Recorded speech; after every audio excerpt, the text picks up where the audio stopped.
on this episode of AK Podcast. And siling is essentially the process of rapidly acidifying the forage crop, whether it be a grass or a corn or a wheat or alfalfa, to preserve that crop. As Jason said, to preserve its nutrients, right? So the livestock can eat it over the subsequent months when it's not conducive to be able to grow fresh feed. You know you're a hay nerd when you walk into a hay barn and you just love that smell. Doggone it, I gotta put more corn in. I'm gonna have to add some soybean meal. Wow, did that cost you a lot of money? Put yourself in a crowded elevator, and the elevator stops because, I don't know, the building's on fire. I really like to ask them what's important to them. We're here for the cow. She's giving us all the profits we need to maintain these facilities and buildings and employees. Man, let's take care of her. Roadway, I'd call it more as a roundabout. And it's kind of like a weird analogy where we're, as farmers, farming and raising these livestock up, and then themselves are kind of have their own, herd of microbes in their gut that they're raising up. I have two great passions in my life. The one is people, and the second is cows. And I want to get the best out of them. Hello, and welcome to AK Podcast, where we explore science and nutrition behind livestock care and management with the best and the brightest in business. I'm your host, Chris Radke, part of the sales department here at Agri-King. And with me today is the director of field services and a member of the sales management team, Mr. Mike Downson. Hey, Mike, how you doing? Outstanding, Chris. Having a good week? Yes, I am, of course. Wonderful. Well, so our topic today, we're recording this in midsummer, I guess you'd call it, the 26th. In the world of ruminant livestock nutrition, forage production, this is about halftime. At this point, we've got a lot of the hay crop. Annual forages are well over half done. And for most of the country, we are in that calm before the storm when it comes to corn silage harvest. So we thought there was a really good time to do a podcast and discuss the basics of silage production with some special emphasis on that fermentation process. So today on the podcast, we've got a repeat guest and a first-timer. We're welcoming back Agri-King's director of Silo King, Jason Alsum, and our newcomer has actually been with Agri-King longer than any of the rest of us, is Dave Spangler, who, in addition to being the Vice President of Research and Development at Agri-King, is also essentially the godfather of the Silo King line of products for Agri-King. So with each of you, we'll start with Jason. Jason, you've been on several podcasts, but in case someone's never seen you before, a little bit about your background, what you do at Agri-King, and then the same from you, Dave, please. All right, thank you, Mike. Happy to be here. Always good to chit-chat about fun stuff like forage. I've been with Agri-King 17 years. Previous to that, I grew up on a small farm and did some 10, 15 years in business, and then found Agri-King and have been here for 17 years. I started out in the field, learning about forage and working with farmers directly. And now we've graduated into this role, and I'm lucky to work with people to help them make better forage all over the country and sometimes in other parts of the world. So it's really cool to work with a company like Agri-King that does put forage first, puts a big emphasis on making good quality forage so that farmers can be more profitable. So that's me. Perfect. Dave, go ahead. All right. Yeah. Thanks, Mike. Thanks for having me today. As you've alluded to, I've been with Agri-King 38 years now. I had the pleasure of leading a very talented group of researchers and technicians as the VP here of research and development and laboratory services. For better or worse, I'm a University of Iowa graduate and an old school microbiologist. Meaning by old school, meaning that PCR was just 3 letters of the alphabet when I started. And that's very commonplace today with the researchers we have in our group today. before joining Agri-King, I was on staff at the University of Iowa Hospital and Clinics as a researcher, and I primarily worked in the area of the immune system, the human immune system, and that did give me some skills that I use yet today. Back in 1988, when I started as a microbiologist, and I focused primarily on forage quality and forage research. That's why I was brought in.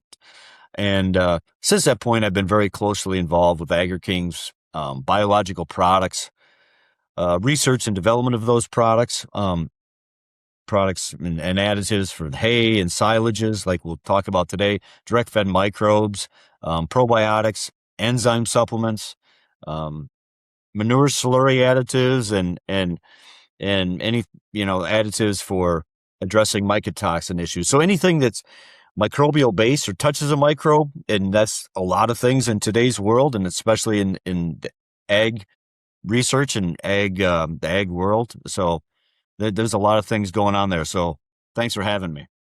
Well, appreciate both of you joining us today. Let's start maybe with an absurdly simple concept. There's just about nowhere in the entire world where livestock can graze very high quality forage 365 days a year.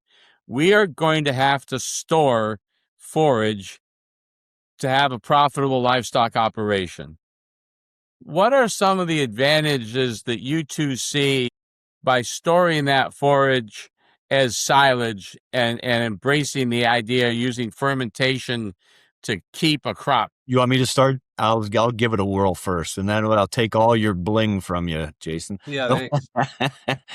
So, looking at 10,000-foot view of this, in the climates that we market in, adequate amounts of fresh forage are only available from the spring or late spring until early autumn, right? So we have to preserve those forages either as a baled hay or as a silage, like we talk about today. And we have to do that in order to lock in the nutritional value and create reliable feed sources regardless of that weather, the time of the year. So by ensiling that wetter crop in a silo or a pile or into a bunker, or even wrapped bales, you have to do that. And we'll probably talk about the proper packing and things like that later in the podcast. But that way, if we get that right, then certain bacteria, which near and dear to my heart would be lactic acid bacteria, they have the ability to ferment the available sugars in that forage, and that'll create acids. And that acidification process helps preserve the forage's overall mass.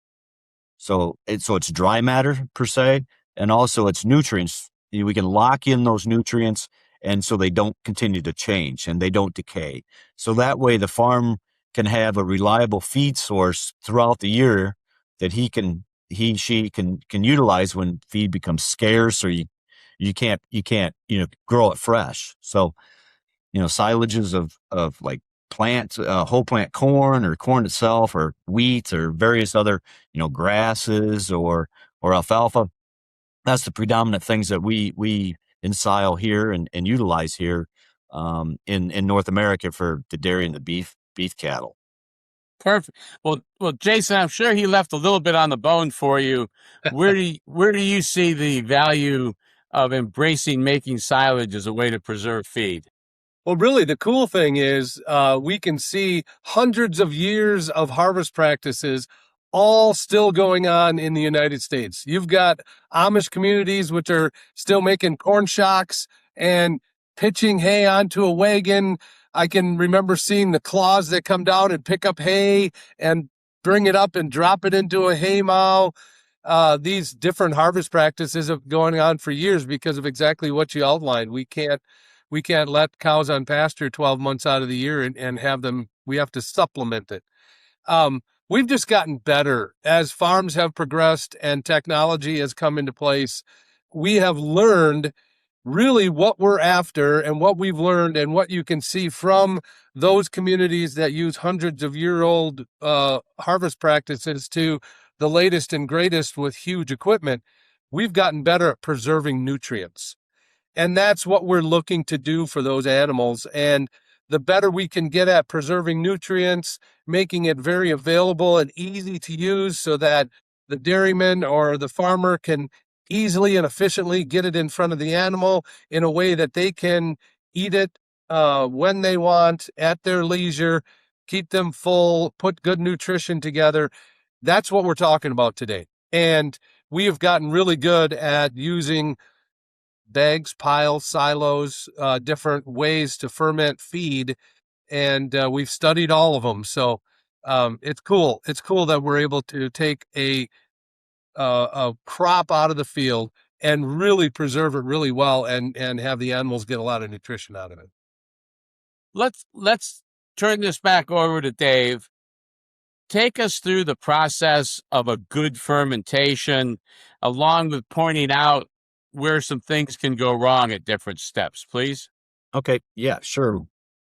So the ensiling process explained. To reiterate what we mentioned earlier, ensiling is essentially the process of rapidly acidifying the forage crop, whether it be a grass or a corn or a wheat or alfalfa, to preserve that crop.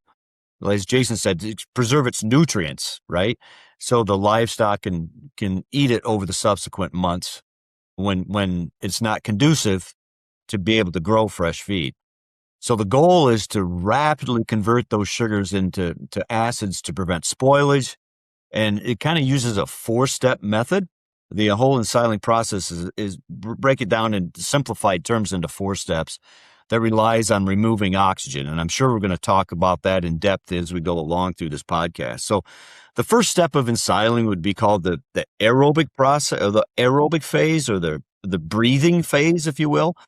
So what happens right after the crop is harvested and put into storage, whether it be a clamp or a pit or a bunker, whatever the case may be, the plant's still breathing, right? It's still using up any kind of remaining trapped oxygen. The goal is to rapidly and completely get rid of that oxygen as quickly as possible. So make this aerobic phase as short as possible. So the aim is to get rid of that oxygen quickly and efficiently and stop that plant from wasting its own sugar and all the other nutrients that also would go away through the respiration process. So the longer this aerobic phase is, the more opportunity for dry matter loss and energy loss occurs. So that's because the plant continues to respire, and also you got microbial respiration. So both of those we can stop if we, do good packing and you maybe use some additives that tie up that oxygen, get rid of that oxygen. So that's that we want to make that as short as possible, that breathing phase, and then we can jump into fermentation. Once that oxygen is gone, then fermentation can occur, and that's the real crux of fermentation, is that acidification. That's where the good bacteria, lactic acid bacteria, again near and dear to my heart, those lactic acid bacteria, for lack of a better word, eat or consume those plant sugars and convert them to acid. They do that hopefully very efficiently. There's certain bacteria out there that do it more efficiently than others, and we want to utilize those. We want to promote those. So the LABs, these lactic acid bacteria, metabolically convert those sugars into acids, and the most efficient and the most energy dense and strongest acid that can be produced is lactic acid. We can talk about that at a later time or in a different podcast, why lactic acid is so important. But that acid lowers the pH, and it helps preserve that forage mass, because the acidification stops unwanted microbes from growing, like maybe some E. coli or bacillus or some yeast or things like that. That acidification stops the plant cells themselves from respiring, and also it stops the plant enzymes from breaking down the plant further, like the ashes to ashes, dust to dust scenario. It'll break down itself into, the proteins will get broken down, the carbohydrates would be broken down and utilized through respiration. We don't want that to occur. So that's the fermentation phase. And then then the next we get into storage, or the stable phase. Once the acid level is high enough, then it gives kind of like what we call feedback inhibition. It tells the bacteria, stop. There's no reason to make any more acid. They're still there, but there's no reason to make any more acid. The pH is down at a point where we've ceased respiration, we've ceased unwanted competition from bad bacteria or mold or yeast or things like that. So now we're stable. So the goal is to get that done as quickly as possible, and then that forage is essentially stable. It can be utilized or fed for many, many, many months or even years if need be. And then there's the feed out phase. And if we've done all these other things right, then that feed out phase, if we could use good management practices and keep a clean face, then that face, we can have a reliable feed source that we can feed off of again for many, many months. So that's kind of, the key things there. Maybe to reiterate, maybe the key requirements for success would be sugar content. The plant's got to have, if there's adequate sugars there, then there's adequate amount of resources for the bacteria to utilize that sugar to make acid. So, a lot of guys will use, and maybe Jason can talk about this too. People will use scissor cuttings, or they'll even use bricks, bricks refractometers to look what the sugar content is. Yep. Yep. So even occasionally, even the best managed farm will have something break down, and a load or a truck has to sit even overnight before it can be unloaded. Is it that respiration aspect that is creating all that heat because as it sits on that wagon, it has oxygen, or is it something different? No, you're exactly right, Mike. It's respiration process. The plant itself is continuing to respire, and any kind of microbes that have access to oxygen are also attempting, they're also respiring. So that respiration process is the breakdown or utilization of sugars through the respiration pathway, and the end products are heat, carbon dioxide, right? And so that's the problem. And we want now. The upside is, I guess, if it is broken down, it's been treated on that, with some kind of, bacteria that would help limit that respiration, that is beneficial. So when you talk about heat, and this is maybe almost too simplistic once again, but it isn't the worst part of that forage and fiber that we burn to generate that heat, is it? No, exactly. It's always it's never the logs, if you will. It's of the tree that burn up. It's always the leaves and the twigs that you would start a fire with, right? And you can equate those leaves and twigs to the sugar, the really fermentable sugars. Just nature doesn't want to expend any more energy than it has to. So it's going to utilize the path of least resistance, which is those simple sugars. They're going to utilize those, the respiration microbes are going to utilize those before they would ever, start to secrete some kind of enzyme to break down the logs, to break down the really complex fiber. So the bad news is that if you utilize those up, then there's less for the lactic acid bacteria to make, to use to make acids quickly and efficiently. So then you have to, then they have to rely on enzymes or something else to help break that down. Okay. So essentially, if we could figure out a way to burn lignin, we wouldn't mind so much. But since we're losing the best of the best, this is a big problem. Right. Yep.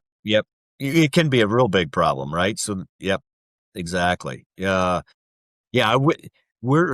looking at things like ligninases or lactases all the time, right? I mean, those are the things they could help with that process down the road, later in the fermentation process, or later in the siling process, but not initially. That's a nice, concise, and understandable trip through the fermentation process. Dave has hammered a couple of times on the necessity of excluding oxygen. On farms, that usually winds up being called, is it packed well enough? And I'd like to go through, and these first two will probably hit pretty quickly, but I'd like to go through both upright silos, silage bags, and then drive over piles, bunkers, and talk about the management we need to employ to get that oxygen excluded. So let's start with upright silos. What would be some of your tips for trying, and if you want to maybe even start, Jason, if you'd rather start on why we need to get this packed well, you take it from here and go the direction you want to go. Yeah.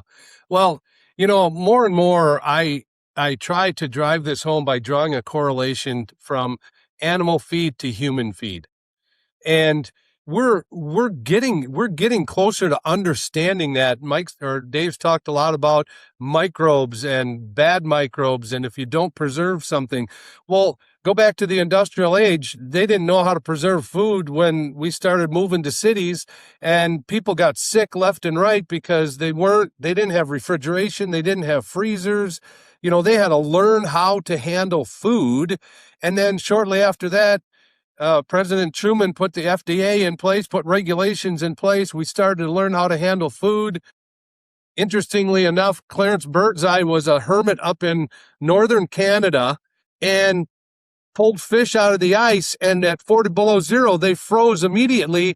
And he figured out that's a really good way to preserve food, is to quickly flash freeze it. And now you can still buy Birdseye products in the store today. And when I correlate that to farmers and animal production, we use the word feed hygiene. What are we after? Same thing that happened to humans when there are microbes and molds and yeast and junk in the feed, it causes upsets in the stomach of those animals as well. So I try to talk about feed hygiene, and Dave talked about a lot of the science of it. And really, it's about preserving, zip-locking. I mean, what do we do with our food? Let's draw those correlations. We vacuum seal our high-dollar steaks and wrap them 3 times so they don't get freezer burn. When we take a bag of chips, we seal it up. We press all the air out of it. We seal that Ziploc bag because we don't want to eat stale chips. So now let's transition that into animal. If we talk about feed hygiene, those animals don't want to eat mold and yeast and funky haylage that's got black slime in it. And farmers are starting to realize this is important for animals. Now, when you look at structures, Dave talked about a lot of it. It's oxygen. It's getting the oxygen out so it can't respire. And then the acids will change and preserve the feed. So just quickly to run through some of those. Yeah, the upright silo was one of the first probably technologies to really preserve feed. Does a great job. The key things there are getting it in a good speed. Cut length and moisture is a big one. If you put dry feed into a silo, it's just not going to pack. A silo it takes the force of the feed and presses it down. And if we have better moisture, it's going to press better. It's going to fill those gaps better. We're going to exclude oxygen much better. But you still have a good amount of waste usually on the top of a silo where it doesn't pack. And that's why the guys will tell you they go up there to level off the silo and that feed is hot. It's probably 110, 120 degrees because that oxygen is respiring on the top of the silo. So you got to get it leveled off quickly. If you aren't going to use it right away, guys will put a cover on there to try to exclude oxygen. Then you come to the bag. Baggers can be tough. There's a lot going on there. I have worked with a lot of different bags, and nothing's more frustrating than get spotty mold in that bag. So when you're working with a bag, again, cut length and moisture are important, but I've learned that you've got to have the knives sharpened where those knives pass through. That gap can't be worn so that it's not breaking it up, and then you get larger chunks in the bag, and that keeps oxygen in there. The size of tractor and the speed you put it in. If you put it in too fast and you don't have a big enough tractor to press it into that bag right, you get a bag where you can shove your arm in and oxygen can travel ahead of you. So bags can be a challenge as well.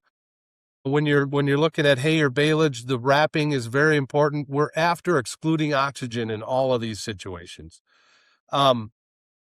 Then you get to bunkers and piles, and that's where I think most of the industry is going, right? You want me to touch on that a little bit? Yeah, I mean, we certainly work on farms.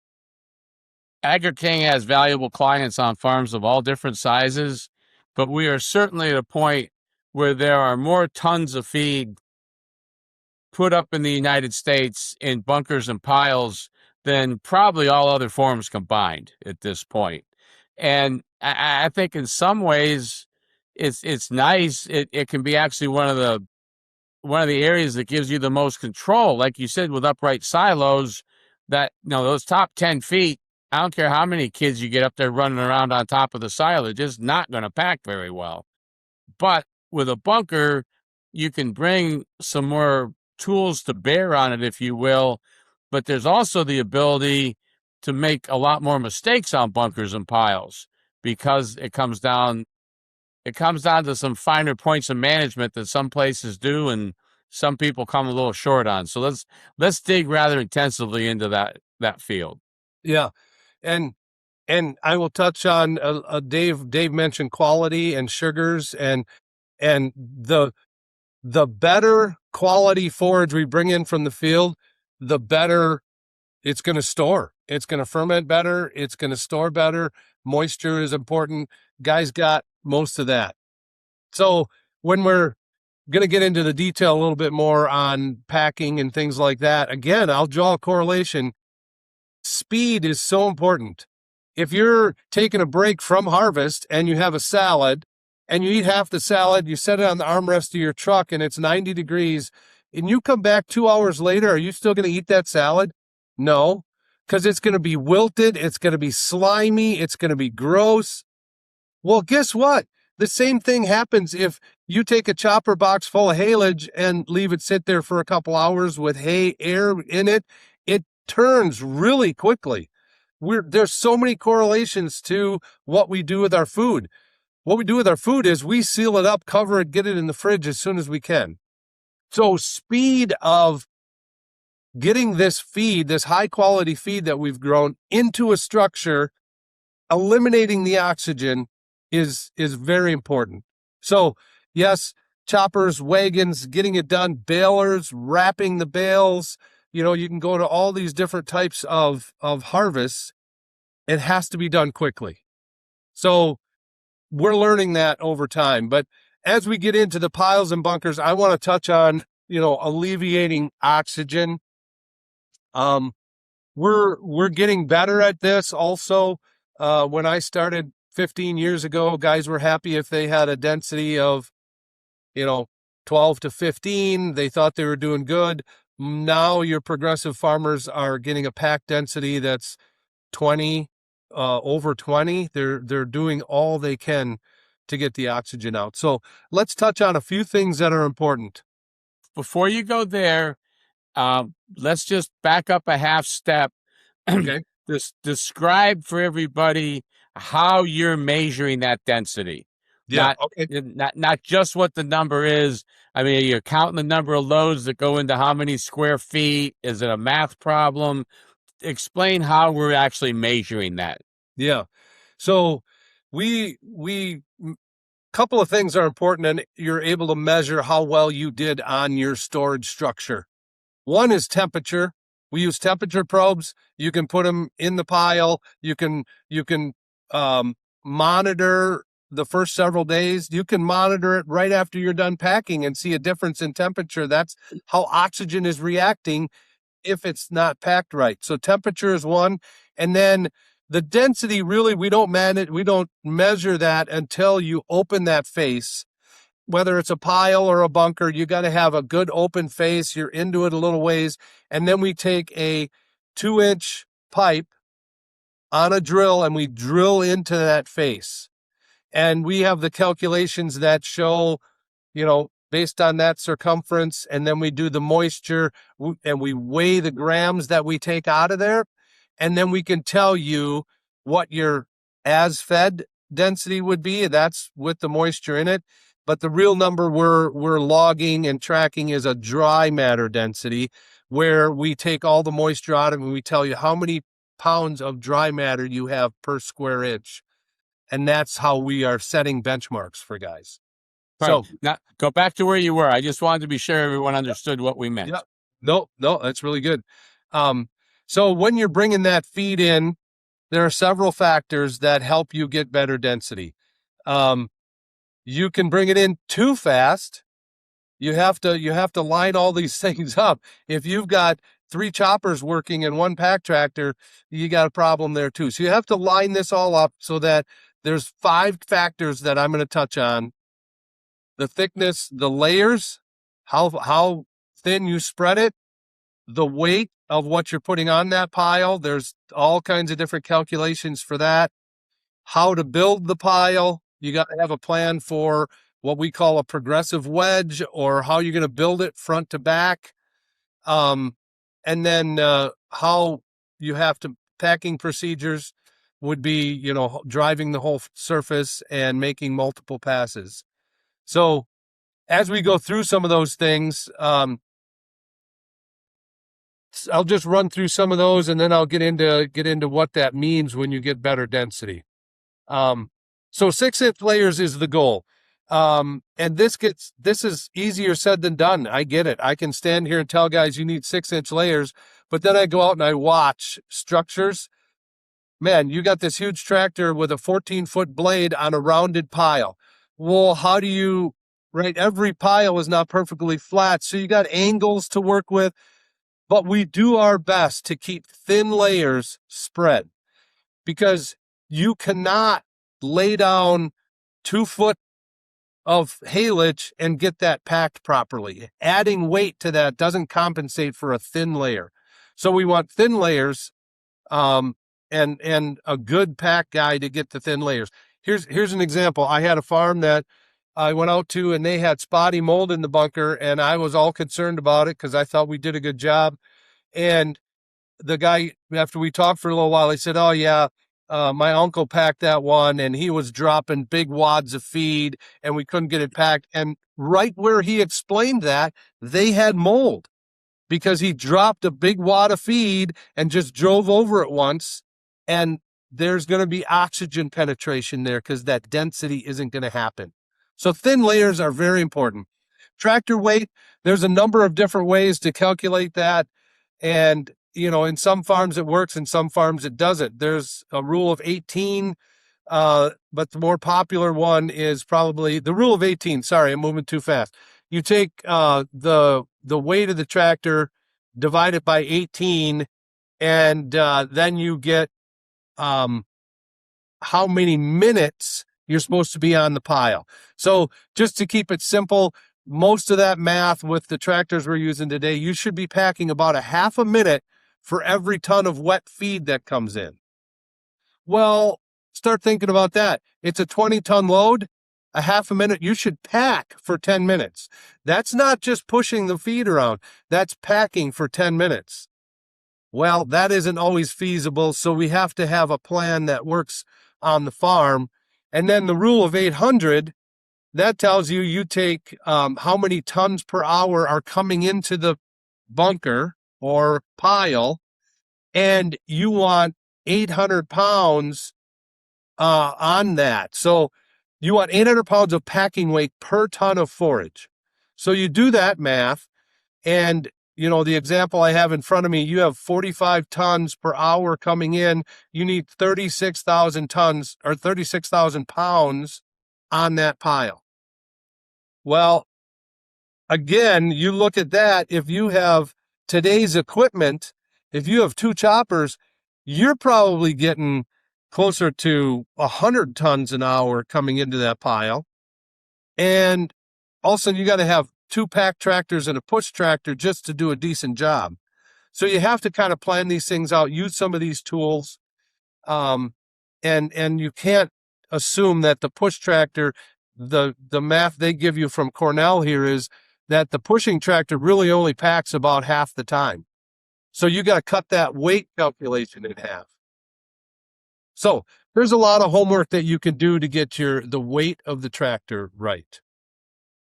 When just for a rough number, what would let's compare a 300 plus horsepower 4-wheel drive row crop tractor weighted the way you would send one out, and a 8-wheeler and articulated, both of them with blades, both of them set up to pack. Ballpark the weight on each of those for me, please. Oh boy, I think the biggest John Deere out there now is pushing 60,000 pounds. You know, and you got all stages in between. That's a big articulate with duals on it and a big blade. They might even be pushing 70,000 pounds. So you get several of those on a pile, you're putting some weight down. So Okay. that's good. Perfect. I'm not going to get into the other stuff. The only other thing I would say is, please don't let the pack tractor stop. Just keep going. You know, it's after you get that pushed, that should be a necessity on farm. Let me just give you some numbers on what this correlates into. So this is work from Keith Bolson that he did, and I've seen this bear out on farm. If you have, and this is a chart we can maybe put into the video later, but an average, what we call average, or the lowest that I would want to see, is a 16 density, dry matter density. He's saying that the dry matter loss at 80 days on a 16 is 15%. And if you get up to 18, it drops. If you get to 22, where I think the majority of the better dairies are, you're at 10% dry matter loss. That's 5% savings just on getting it packed the way that you should. So, you know, you take a 10,000 ton pile, which is pretty common, and let's say, just for easy numbers, that's worth $50 a ton. You can go higher, lower, whatever forage you want. That's $500,000. You take 5% of $500,000, you know, you're talking some real money just to put. It easily pays for the cost of that. $25,000 just to get the pack better. And that's only one return on investment for getting it packed well. Your nutrients are going to be better. Your feed is going to feed better. So really, it's a no-brainer to get the pack right, to get it sealed up, to get it put away, and to allow it to ferment properly. I think for some reason, farmers are catching up. They're doing better, but they were quicker to realize they couldn't haul corn off a 12-row combine with 200 bushel gravity boxes nearly as efficiently as trailers. Yep. And the fascination with bigger choppers and more of them for a while really outpaced people's ability to pack. I think, you know, choppers are probably cooler than packing tractors. Maybe that was where you wanted to spend your money. But I do agree with you. I think there's more awareness. I think it's getting better. So do you think, again, going back to the correlation of food, how many of you buy name brand freezer bags, or do you just wrap it in cellophane when you put something in the freezer? What if, you know, do we feel Ziploc or vacuum sealing our food is better than a Ziploc? All of these things make a difference too. And I have a study here that says an uncovered silage pile will lose 25% to dry matter loss. If we put one layer of 4 or 5 mil plastic on there, that drops it down to 10 to 15% dry matter loss. And then if we go the next step better with an oxygen barrier and a good quality plastic, we're getting under 10% dry matter loss. So again, you can draw the correlation to food because people get it. The better plastic, the more you hold oxygen out, the better it preserves food longer. It's the same thing on a pile. And this the understanding of that is still, we're growing. There's still guys throwing tires that have wires hanging out of them and it's ripping the plastic, or they're sending their people up there and punching holes in the plastic. One last story. I know we're getting long, but California likes to build these trapezoids. Sorry, California, not picking on you, but it's true. And then I see them hire a team to come out there and cover that pile, and they tie their tires together. These guys are walking around with cowboy boots making a hole every time they try to climb up this steep edge to put tires on. We got to do it all. It's got to be sealed up. Well, under the heading of, and now a word from your sponsor, I'd like Jason, we have never and will never position Silo-King to take the place of good management. This is not a miracle in a bag that is going to make someone who doesn't pack at all have zero dry matter loss, and the world's a very happy place. At the same time, a quality product like Silo-King used correctly can play a big role in really maximizing this fermentation process. So to give Jason a chance to catch his breath, let's go back to Dave. And you literally, most of your professional career, you've been working on constantly improving Silo-King. I used to tell people all of our bags should probably have new and improved on them, because I don't think you've ever sent the exact same stuff out 2 years in a row without playing with some bacteria or an enzyme. So how are the 4 basic ingredients in Silo-King helping that fermentation process you described go as well as possible? Yeah. So thanks. I maybe I'll preface it, and Jason kind of alluded to this. One thing that a lot of people have heard me say is we're not alchemists. We can't turn lead into gold, and we sure as heck can't turn poor feed going into the silo or the pile into great feed coming back out. So number one, you got to set the stage by harvesting good forages, right? And then Silo-King is a tool that you can utilize, just like good pack is necessary, but Silo-King is another tool that you can utilize. Silo-King, the way we formulate it, is for good reason. We use antioxidants and potassium sorbate, which is a preservative or a mold and yeast inhibitor. We utilize those to help tie up oxygen, stop respiration, stop unwanted microbes like your mold and your yeast. Those things help that process along with good pack. So that helps set the stage and gets things right for the lactic acid bacteria.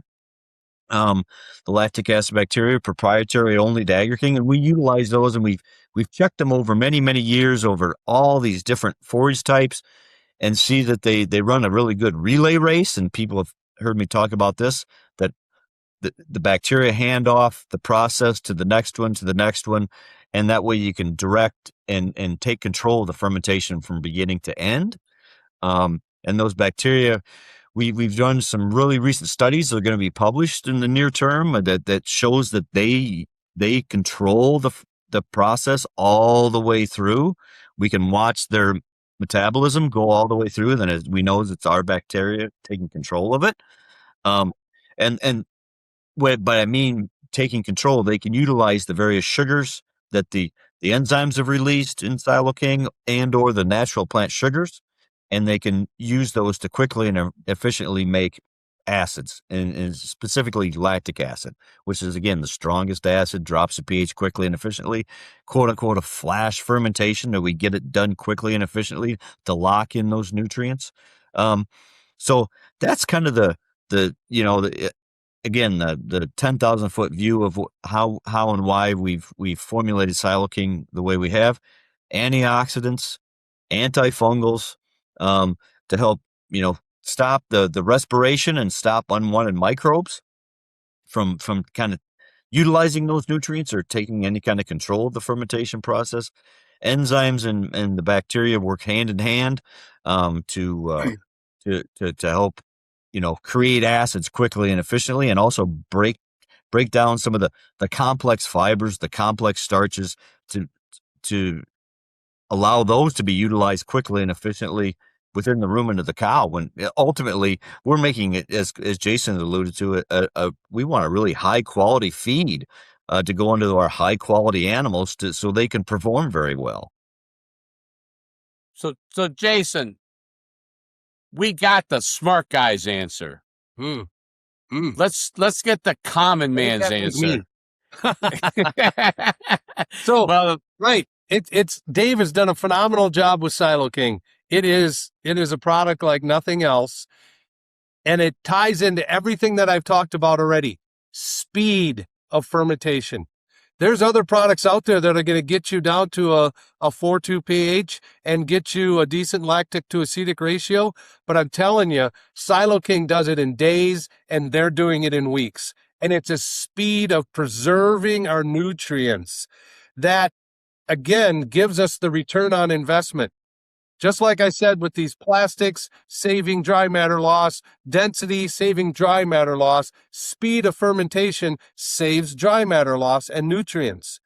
And this, my experience over time in using Silo-King, I've done the temperature, and just last year on corn silage with our new corn silage and grain product, I did some temperature studies, and that feed was fermented, stable, not heating anymore in 3 to 5 days. And other treated stuff is 10 to 14 days. Untreated stuff is up to 21 days where it's still heating. It's still respiring. And this was same farm, same pack. So the design of Silo-King, it's all about the cows. It's all about saving nutrients and digestibilities and preserving it fast. And if we can save you another 2 to 5% dry matter loss, depending on your management, it's a no-brainer. It does a great job. Hey, that is well put, guys. You did a wonderful, wonderful job. I appreciate both of you being here today. Chris, this might be another 15 minutes while you tell us what you learned today, because there's a lot of knowledge being thrown around this room. Yeah, you guys are passionate. I love it. I know I've told Jason this before, but Mr. Spangler, you're Dr. Spangler, you're passionate as well. I love it. I'm going to just take what Dr. Spangler said is 4-step method of aerobic. So it's breathing, fermentation, the sugars to acids, storage phase, and then the final, the feed out. And also, Jason does not like soggy salads. No. Neither do cows. No, nobody does that, I don't think. It's a good analogy, though. I love it. Love it. If you like what we're talking about, or you have any suggestions of what you'd like to hear, please email us at podcast@agriking.com. Jason and Dr. Spangler, thank you so much for your time. All righty. Thank you. Thank you, guys. Appreciate it. Good to be with you. Thanks.